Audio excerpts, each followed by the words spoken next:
Nestled in the picturesque valleys of Okayama Prefecture, where mist clings to the mountains and rivers snake lazily through rice paddies, 24-year-old Hiro lived a life both simple and profound. A farmer by trade and tradition, he inherited his family's land and their legacy of hard work.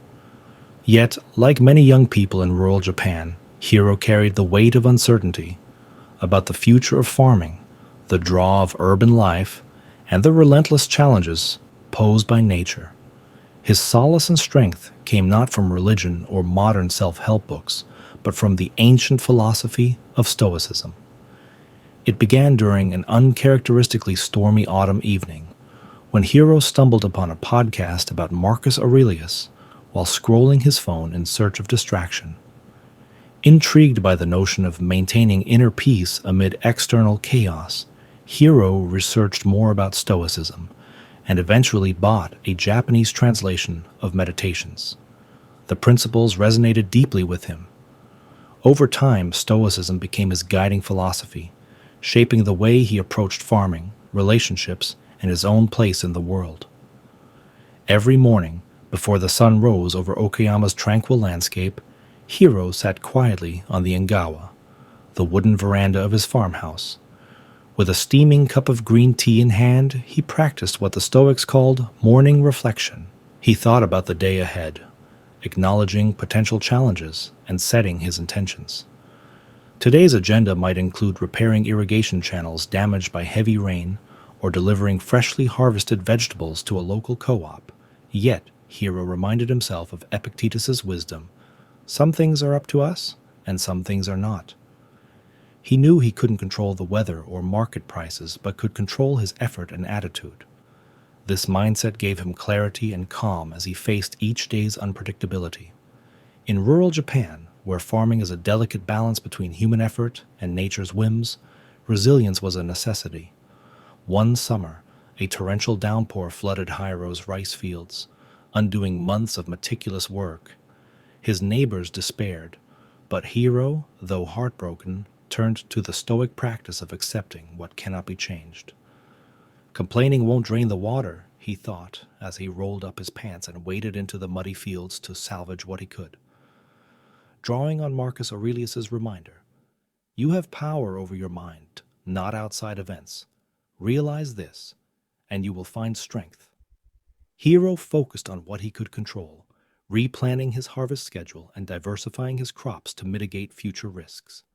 His calm demeanor and proactive approach earned him admiration among the villagers. For Hiro, farming was more than a job. It was a way of cultivating his character. Planting seeds, weeding, and maintaining the irrigation system were repetitive tasks that many might find mundane. But Hiro embraced them as opportunities to practice mindfulness and patience. He often reflected on Seneca's words, "Luck is what happens when preparation meets opportunity." This philosophy motivated him to work diligently, knowing that every small act contributed to a larger whole.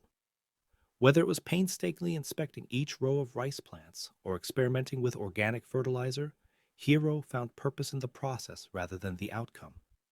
During breaks, he would sit under the shade of an old cedar tree, appreciating the beauty of the moment. A dragonfly resting on a leaf, the sound of the river, the warm sunlight filtering through the clouds. For Hiro, these moments were reminders of the Stoic principle of living in harmony with nature. Life in a small village meant that everyone's actions rippled through the community. Hiro applied the Stoic ideal of treating others with fairness and kindness, often volunteering to help his elderly neighbors with heavy lifting or offering advice to younger farmers experimenting with new techniques. One evening, after a particularly grueling day, Hiro found himself mediating a dispute between two neighbors, arguing over water rights. Rather than taking sides, he listened patiently and helped them see the situation from each other's perspective.